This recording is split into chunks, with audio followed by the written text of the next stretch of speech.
Hey, it's Father Roderick. It is a warm and beautiful day here in Ireland, and I'm about to take you on my last walk. I've been here for about 2.5 weeks for a writing retreat. It's been totally amazing. And this week I've been staying in the area of the Wicklow Mountains. They are behind us. We're going to be on the Wicklow Way, heading back to Glendalough, where I'm going to take the bus back to Dublin. I just wanted to show you where I've been staying for the last week. It's this beautiful hostel in the middle of nature. It's so calm, it's so nice, and we're surrounded by nature. And in the distance over there, you can even see the sea when it's clear. So this has been an amazing writer's retreat. Yesterday, I finished the entire first draft of my novel. So that was the main reason that I wanted to come to Ireland. It is to finish the story that all started here in October last year and to bring closure to that story. And it worked. I have now a first draft of about 45,000 words ready for the first revision. You see this sign? This is just one of the many examples of how this environment and just being here has inspired my stories. So I saw this sign, eggs, here, and for some reason, my mind began to spin a story, and you may have read it on my Substack, about not regular eggs, but what if those eggs were the devil's eggs, and what would happen if you would hatch them? And that spun into, I think, a really cool story, but it takes as little as a sign like that on the side of the road to spark a story. And I have a ton of other examples that I'm going to share with you at one point. So here you can see the signs for the Wicklow Way. The one that points to the left actually goes south, and the other one goes north. I'm heading south because Glendalough is south of here. So let me share what a regular day during this writing retreat looks like. I wake up around 6:30 and I take my time in the morning. Usually when I'm at home, I try to get behind my computer as fast as I can because most of my writing has to happen outside of office hours. But here, that's the only thing I'm here for. So I get breakfast, and then I usually spend about an hour, 2 hours to work on the short stories that I've recorded previously. And so that might take between an hour and 2 hours, depending on how well defined the story was, how well I have dictated it. And then I usually schedule it to be live a few hours later when North America wakes up. This is something I've learned from other social media platforms is usually the first few hours after you've made a post public count for the algorithm, count the most. So you want to have maximum engagement. And since I have a lot of followers from North America, I tend to post it around 11:30 Dublin time, which I think is like in the morning in the US. Then I usually kind of try to do a bit of housekeeping. So sometimes there are bills to be paid. I need to do a bit of bookkeeping, the little stuff, but it doesn't take much time. But if I fall behind, it can create problems. And then sometimes around 11, if I'm really fast, sometimes around noon, I head out for a walk. And I've been doing these pretty long hikes in the mountains. Sometimes, preferably, I'd like to walk about 8 hours. Sometimes it's 9 when it's a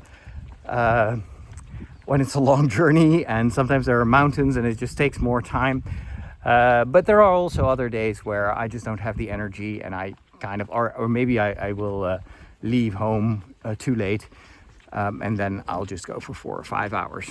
Now that may seem like a lot, but it is because during this stay in Ireland, I've also been training for a big walking event that I'll participate in right after I'm back home, which requires me to walk 40 kilometers on 4 consecutive days. So 160 kilometers in total in just 4 days. And you can imagine that that requires some preparation and some training.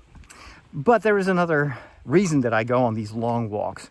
And that is, and you know this if you've been following me for a while, for me, walking is the preferred way of creating stories. The landscape inspires me, but it's also the movement. Moving my body helps my brain to move as well. And so that's something I've been doing for ever since I started writing short stories now. By the way, we're crossing a bridge from the 19th century here. It was built in 1823. And if I recall well, there is like this strange ancient pile of stones that may or may not have been like a hermit's hut. By the way, take a look at this.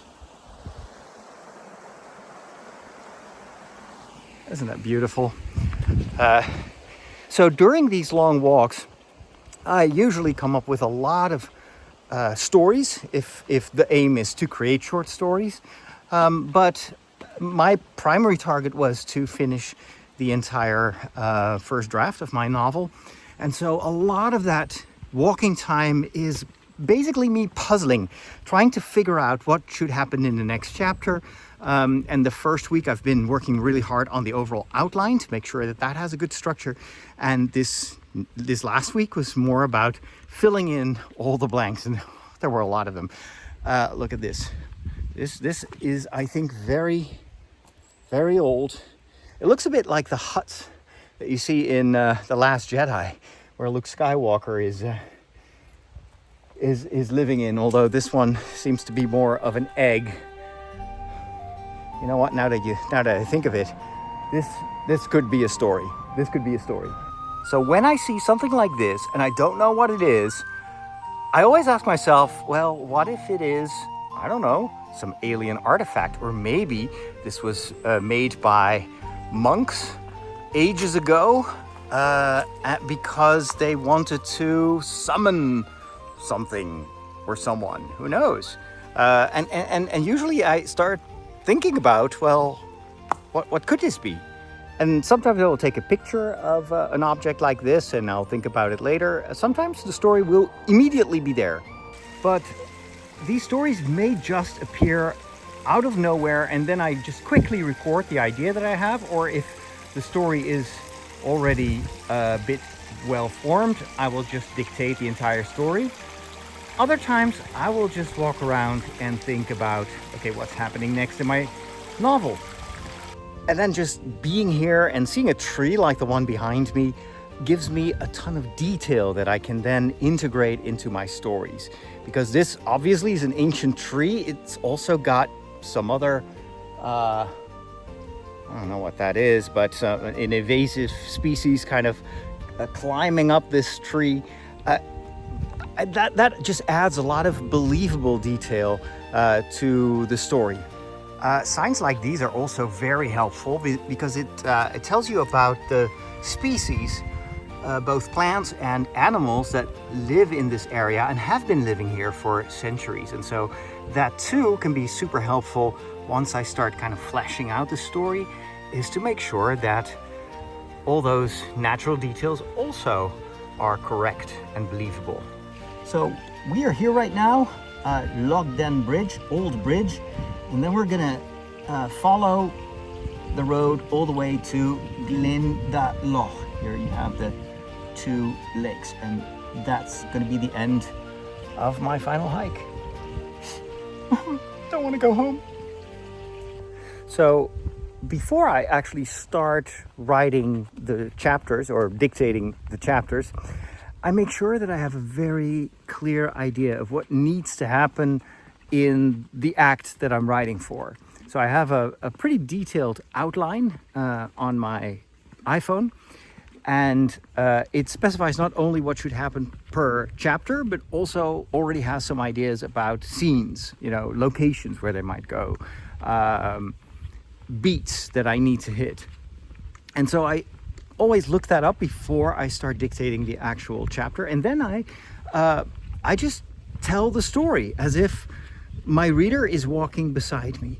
And what that does is, because I'm telling the story, I don't feel tempted to go back time and again and make corrections and add details. This is all about making sure that I have the entire story, and the details can wait. I can add them later. And sometimes even after I've recorded a chapter, I might be walking and then think, oh my gosh, I just had this. Of course, I should introduce fishing earlier in the story. And then I'll just record a quick audio note on a recording app. And then I know that later on when I transcribe everything, I need to make sure that I add that note to the draft of that particular chapter. And then in the revision phase, the first revision, I can start adding all those details. Or sometimes I have an idea like, okay, well, this happens in this chapter, so it means that in Act 1 this should happen, and then I record something about that.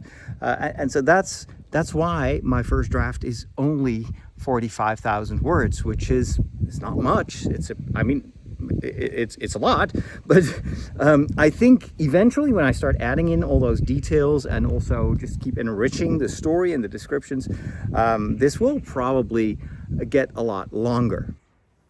I almost missed this sign, which means I have to go to the right instead of straight on. That is actually one of the downsides of dictating my stories and my mind being somewhere completely different, is that I often don't pay attention to the signs, and I can't count anymore how often I got lost along the way. But of course, I can always look at my GPS and see where I am and retrace my steps. But that sometimes makes these hikes even longer than they already were. Hey, buddy. Hello. Nice. Now, this is actually a very important place for my story. I remember walking here last year and I came across this garden where you have all these little tiny houses, and there are dwarves and gnomes living here.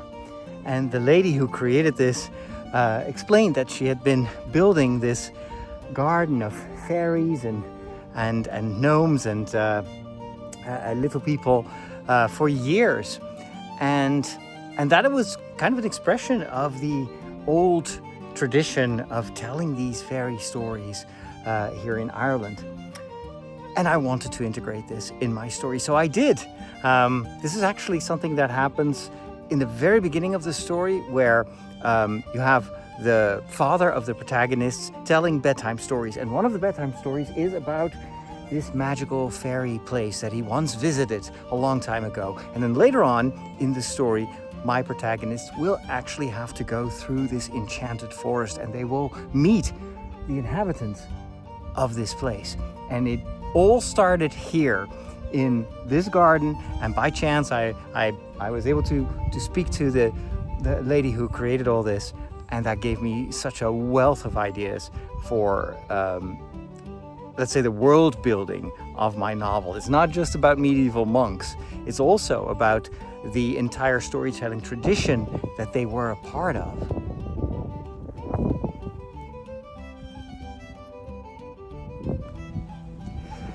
Today is actually one of the warmest days that I've had so far in Ireland. So it's important to stay hydrated, be careful not to get sunburned, but otherwise at least there's a little bit of a breeze, and it's not too bad, honestly. Thankfully, we're entering the woods again, which means shade. Ah, so nice. All these different environments, and also the different types of weather that I've experienced here in Ireland, all help me to introduce diversity in my scenes, like different times of day, different environments, different temperatures, and those can even be symbolic. When the weather turns, it might actually indicate that something in the story is turning, or maybe a character may go through some changes. So everything that I'm currently experiencing during these hikes can be used when I start to fill in the details of my story. And This is also why I'm taking a lot of pictures and I'm filming a lot of footage, because it also helps me to re-immerse myself in the experience of this writing retreat. And I can totally see myself doing this in the future as well for other stories, maybe even stories that don't take place in Ireland, but I don't know, in France, in Spain. There are so many different worlds that offer inspiration for more fantasy stories.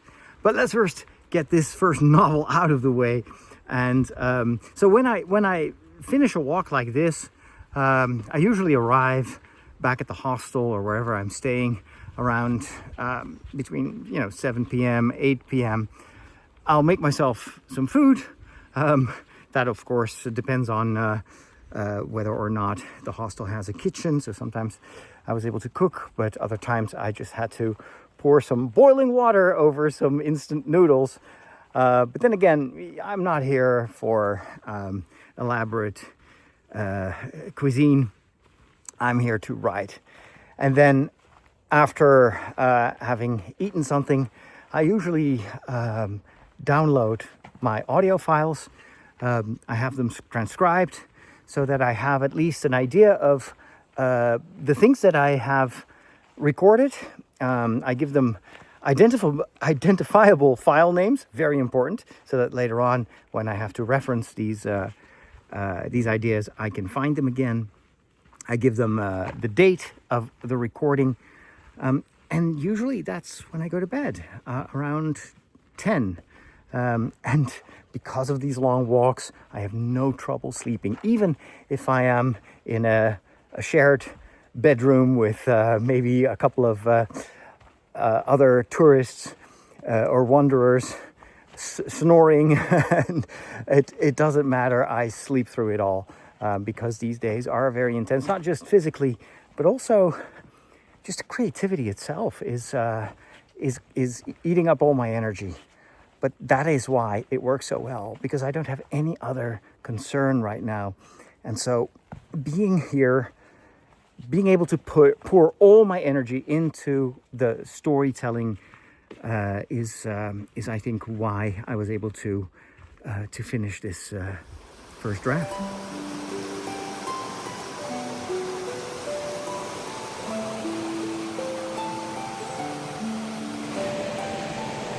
It's so pretty here.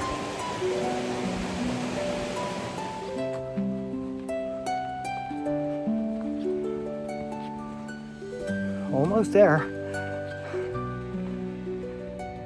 We have almost arrived at Glendalough, and the church behind me is St. Kevin's Church, and it is one of the oldest parishes in Ireland. This one goes back all the way to St. Kevin himself, so that is 5th century. This building was built in the 19th century, but the community is much, much older. It is lunchtime, so I got myself some bread and some new lemonade just to hydrate, because it is really warm. But some of the Irish customers in the store said, winter's going to be long enough, so we're not complaining. So I've been walking for 4.5 hours. I'm in Glendalough. I'm sitting on a rock. I'm tired. I'm hungry and I'm thirsty.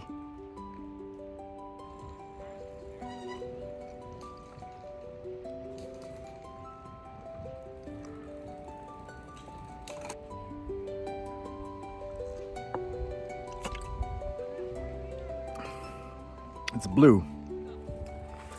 Just a few more things before I wrap this up. I posted some updates on my other Substack newsletter, which is called The Storyteller's Companion, which you can find at storytellerscompanion.substack.com.